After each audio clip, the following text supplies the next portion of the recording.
maybe give you a little bit of background. I'm from East Tennessee. And the reason that I say that's important is because, I've been vegan for about 3 years. So not a really long time, less than 3 years.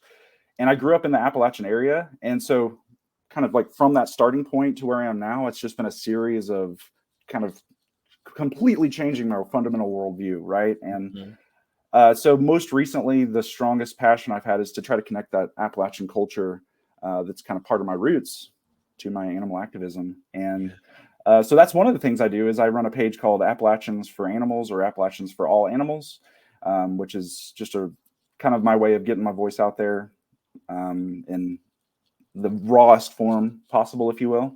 Yeah. But outside of that, I also work in humane education, which is really fun.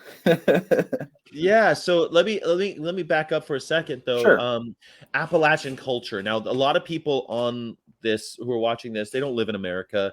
Oh, for sure. So Appalachia is a mountain range on the east side of America. It's like the mini version of the Rocky Mountains, but there are a lot more people living in them hills on the east side. So what is that culture? Can you give a quick description of what that means, Appalachian culture? Sure. Yeah. It's worth noting that it's actually a much, much older than the Rockies.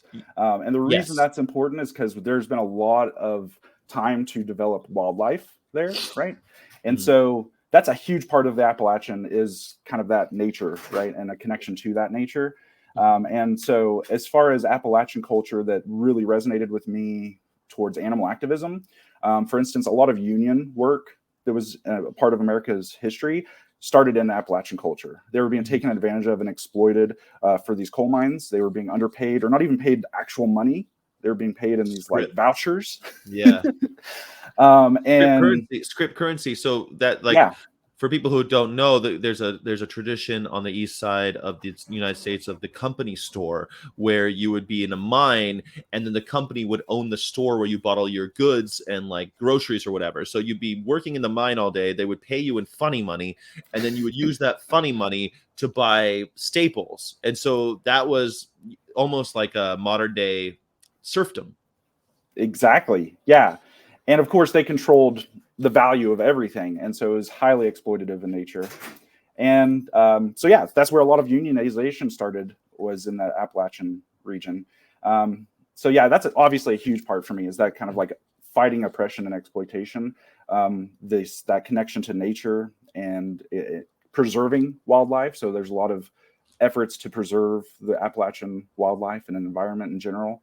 And then just a kind of stubborn passion, honestly. That's just a part of Appalachia. It's just like, I am who I am, and I will continue to be who I am no matter what the majority says. Yeah.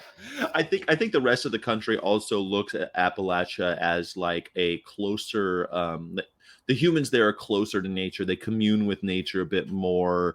They are one with nature a bit more. It's just like the Appalachian Trail is romanticized in the United States as this place that you can go and walk and be amongst the, get back to your roots, get back to nature. And that's kind of, I know that's because I've been there and it's not all like that, but there's definitely, I would say that's part of the culture as well, wouldn't you?